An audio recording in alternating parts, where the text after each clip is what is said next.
You gave me your word.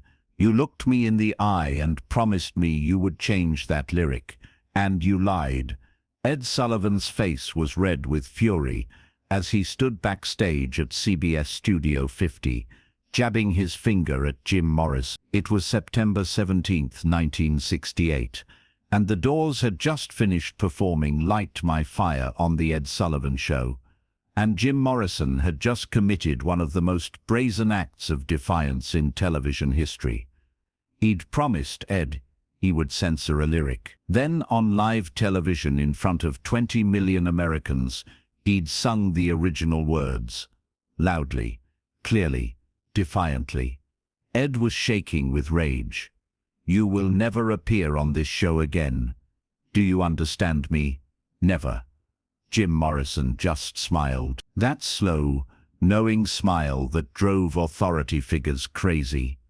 "That's fine with me, Ed."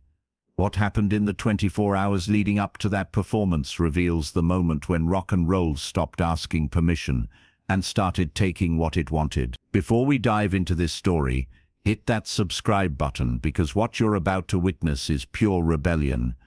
To understand why Ed Sullivan was so obsessed with one line in "Light My Fire," you need to understand what that line represented in 1968. The Doors had released "Light My Fire." The song became a massive hit, reaching #1. But there was one line that made authorities nervous. "Girl, we couldn't get much higher." In 1968, to get high meant drugs. Everyone knew it. Radio stations debated whether to ban the song. Some did. Others played it but worried about the implications. And Ed Sullivan, who'd been fighting rock and roll's dangerous influences for years, saw that lyric as everything wrong with the new generation. When Ed's talent coordinators suggested booking the Doors, Ed was initially opposed. "Have you heard their music? It's dark, it's druggy. That singer looks like he's on something." But the Doors were huge. They were selling millions of records. Young audiences loved them, and Ed's show needed to stay relevant. Reluctantly, Ed agreed to book them, but with condition. When the Doors manager got the call, he was thrilled. The Ed Sullivan Show. This was the biggest platform in America. But then, he heard Ed's condition. "They can perform "Light My Fire," but Jim has to change the lyric. "We couldn't get much higher" has to become "we couldn't get much better." The manager's heart sank. He knew Jim Morrison. Jim didn't change his lyrics for anyone. The manager called the Doors with the news. "You're booked on Ed Sullivan, September 17th, but there's a catch." Jim's response was immediate. "No, I'm not changing my lyric." The other band members, Ray Manzarek, Robbie Krieger, and John Densmore, were conflicted. This was the Ed Sullivan Show. The Beatles had launched their American career there. This could be huge for them. "Jim, it's one word," Ray said. "Just say better instead of higher. One word and we're on national television." Jim was adamant. "It's not about one word. It's about what it represents. If I change this, what do I change next? Where does it stop?" They argued for hours. Finally, their manager had an idea. "What if you just lie? Tell Ed you'll change it. Then do whatever you want on stage. It's live television. What's he going to do? Stop the broadcast?" Jim considered this. The idea of lying to Ed Sullivan, then betraying him on live TV, appealed to Jim's anarchist sensibilities. "Okay," Jim said. "I'll tell him what he wants to hear. Then we'll see what happens." September 16th, 1968. The day before the show, the Doors came to CBS Studios for rehearsal. Ed Sullivan was there, watching from the control room as they performed "Light My Fire." When they reached the controversial line, Jim sang "We Couldn't Get Much Better." Ed nodded with satisfaction. After rehearsal, Ed met with the band. "Gentlemen, thank you for being professional. I appreciate you making that change. It was the right decision." Jim looked Ed directly in the eye. "Of course, Mr. Sullivan. We understand this is a family show." Ed smiled, believing Jim was sincere. "Tomorrow night is going to be wonderful." But as soon as Ed left, Jim turned to the band and grinned. "He actually believes me." September 17th, 1968. Show day. Backstage, The Doors were nervous, not about the performance, but about what Jim was planning to do. "Are you really going to sing the original lyric?" Ray asked. Jim's answer was cryptic. "We'll see what happens when we're out there." The show began at 8 p.m. Eastern Time. Ed did his introduction, welcomed the audience, brought on other guests. Everything was proceeding normally. Then it was time for the Doors. Ed's introduction was formal and slightly cold. "Our next guests are one of the most popular groups in America, the Doors." The Doors walked onto the stage. Jim Morrison in leather pants, no shirt under his jacket, looking every bit the dangerous rock star parents feared. They launched into Light My Fire, the instrumental opening, Ray's iconic keyboard riff.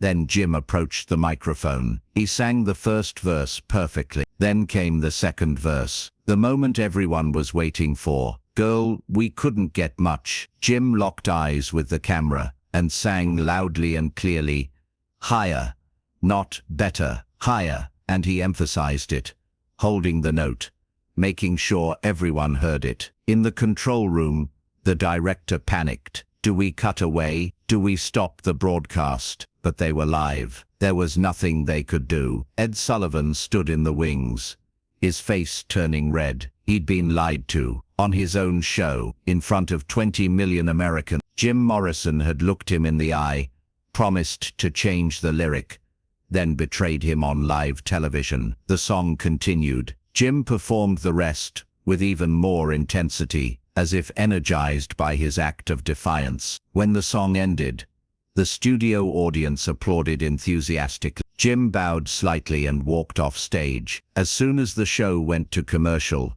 Ed Sullivan stormed backstage.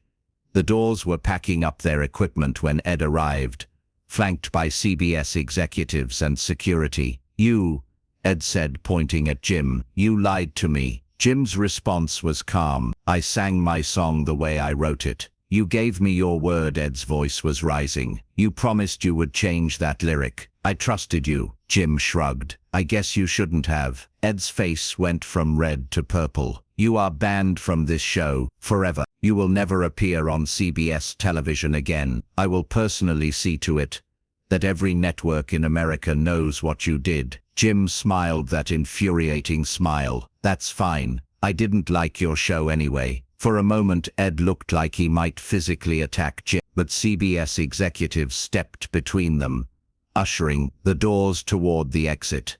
As they left the building, Ray turned to Jim. "That was insane. We just burned the biggest bridge in television." Jim lit a cigarette. "Good. Fuck their bridges." The fallout was immediate. CBS issued a statement condemning the Doors' unprofessional behavior. Ed Sullivan personally called other variety show hosts, warning them about Jim Morrison. Several radio stations temporarily banned the Doors' music in solidarity with Ed, but something unexpected happened. Young audiences loved it. The story spread instantly. Jim Morrison lied to Ed Sullivan's face, then sang about drugs on live TV. It was the ultimate rock and roll moment. Record sales spiked. Concert tickets sold out. The controversy made the Doors even bigger, but they never appeared on the Ed Sullivan Show again. Ed kept his word. The ban was permanent. Years later, in interviews the other Doors members reflected on that night. Ray Manzarek said it was vintage Jim Morrison. He saw authority as something to challenge, not respect. Ed Sullivan represented everything Jim rejected. Of course he was going to betray him. John Densmore was more conflicted. "Part of me thought Jim was brilliant. Part of me thought he was self-destructive. We could have been on that show multiple times. We could have reached millions more people. But Jim didn't care about any of that." Ed Sullivan never spoke publicly about the incident, but people close to him said it was one of the few times someone had genuinely humiliated him. Ed was used to controlling his show, controlling his guests. Jim Morrison had proven Ed was powerless, and Ed never forgave him.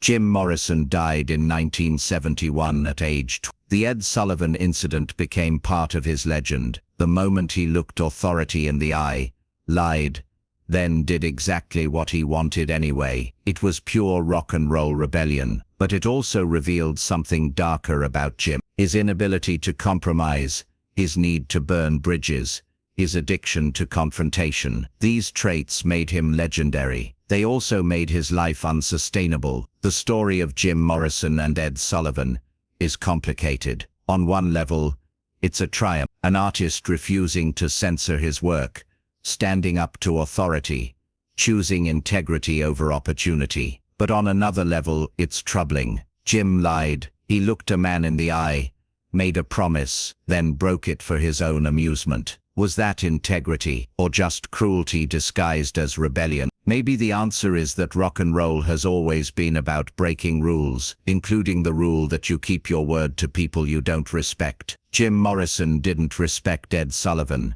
didn't respect his show, didn't respect the authority he represented. So Jim felt no obligation to honor his promise. You can admire that, or you can see it as immaturity, or you can see it as both. What's undeniable is that the moment became legendary, because sometimes the most memorable moments aren't the triumphs, they're the betrayal. And Jim Morrison's betrayal of Ed Sullivan, sung loudly and clearly in front of 20 million Americans, was one for the history books.